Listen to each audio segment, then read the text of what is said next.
Hello po. Kinabahan po ako bigla.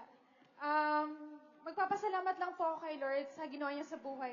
Bayan, di pa nga nagsimula. Bayan. Oo nga. Asan na nga yung tissue? Sabi ko pa naman, ay, hindi ako iiyak. Baon lang po, baon. Ako pa nagkasalamat ako kay Lord. Kasi, few months ago po, so buntis po ako. Yan. Hindi po halata. Nung nagbubuntis po kasi ako, medyo maselan, medyo pasaway din po kasi ako nagtatrabaho pa. So, may mga times po talaga na emergency clinic, ganon. Nagkaroon po ng times na bumababa yung heartbeat ni Eli kasi nasobrahan po sa trabaho. Pero alam niya po, si Lord faithful talaga. Up until nung mga anak na po ako, medyo binibilisan ko na lang po. Nung mga anak na po ako, may malaki po kasi yung ulo ni Eli. Opo, dahil sa kakadeklara nila pastor na healthy, nasobrahan po sa healthy. So, ang laki ng ulo niya, hindi na po siya kasya. So, nung na-CS po ako, nung hiniwa po, sabi ng dok, hindi pa rin kasya. So, dinagdagan pa po yung hiwa. Pero alam niyo po, praise God, kasi lumabas siya talaga, healthy siya, sa sobra po niyang strong. May kita mo may muscles na siya nung lumabas siya. Gabi po yung declaration ni Lord. At tuwa naman po kami, ng anak po, lumabas siya healthy. Nung palabas na po ng ospital, yun po may bills na. Meron pong isang, ano po siya taga London po. 2016 po or 2017, nagpunta po ako Israel. Meron po kaming pastor doon na tinaniman. So, nag-seed po kami. First time po niya nakakita ng na nagtatanim sa pastor. So, tumatak po yan sa isip niya. Nung nalaman po niyang nanganak ako, amazing po kasi actually sa December po, pinaplan talaga namin ni Jordan i-treat yung family ng December. Medyo malaki po. So, sabi namin, magpo-provide si Lord. Sakto po, nung nanganak kami, di ba paglabas po ng hospital, may bills. Ayan na yung bills. Praise God. Mapapa-praise God ka. Amazing po kasi yung taong nalaman niya na nanganak po ako, nag-message po agad kay Apostle. Yung bills po namin, sinend po niya, binayaran niya po full. Kaya, amazing po. Sabi ko, hallelujah, praise God. Walang babayaran. Hallelujah. So, nakauwi na po kami. Sabi ko, uy, thank you Lord, God provides. After mga ilang araw po, sabi ko, normally po kasi kumakanta ako sa CR pag daliligo. Ba't di ako makakanta? Yung parang parang pagod. Sabi ko, siguro nagre-recover po ako kasi nga bagong panganak po. Tapos nagpapadede pa. So pag humihiga po ako, sabi ko, parang di ako makahinga. Sabi ko, hindi siguro dahil lumalaki yung dibdib kasi nga nagkagatas. Sabi ko, baka part talaga siya. Hanggang napansin ko, kahit nakatayo ako, hiningal pa rin ako.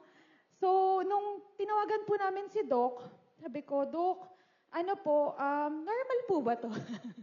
Na hinihingal or parang nalulunod. Sabi niya, magpunta na kayo ng ospital, yung pinakamalapit, emergency na. Sabi ko, emergency?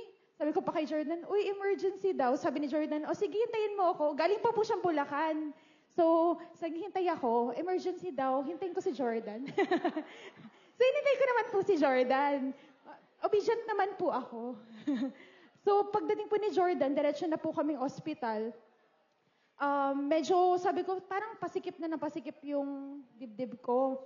So, pina-x-ray po, dun ko po nalaman na kaya pala po ako hindi makahinga or parang nalulunod. Kasi yung lungs ko po, napupuno na po ng tubig. So, akala ko po, emergency mag-check up lang, mga BP, baka tumaas yung blood pressure. Na-admit na po ako kasi, napupuno na po nga ng tubig. So, sabi ni Doc, kailangan na pong, ng gamot para lumabas po yung tubig. Tapos po, Yun po yung pinakamasakit sa akin kasi malalayo ako dun sa baby ko. Kasi nga bago lang po siya. First time ko lang din po. So, nung na-admit po ako, pump and dump lang. Tapos, paggabi po talaga umiiyak ako. Tapos, pinapagalitan po ako ni Jordan. Di ka na nga sabi niya, nahihirapan ka na nga huminga. Iyak ka pa ng iyak. Hindi makakatulong yan. Hindi ko po talaga, alam niyo naman po, hindi ako emotional. Opo. Tapos, pero alam niyo po, nung time po na yun, siguro yun po yung masasabi kong pinaka-down ko na part ng buhay ko. Kasi, at that time, kung may mangyari sa akin, hindi ko po iniisip yung sarili ko, ang iniisip ko po yung baby ko.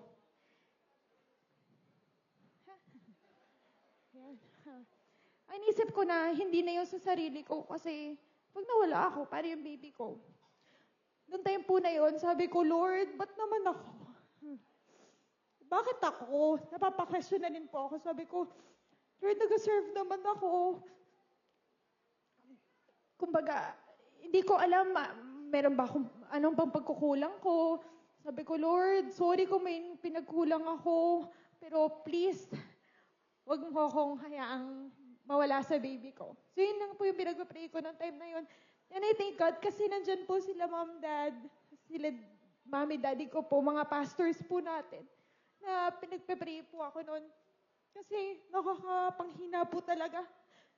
Parang lahat po ng strength, lahat ng confidence ko parang nawala nung time na yon. Pero praise God po, after 5 days, natanggal po yung tubig.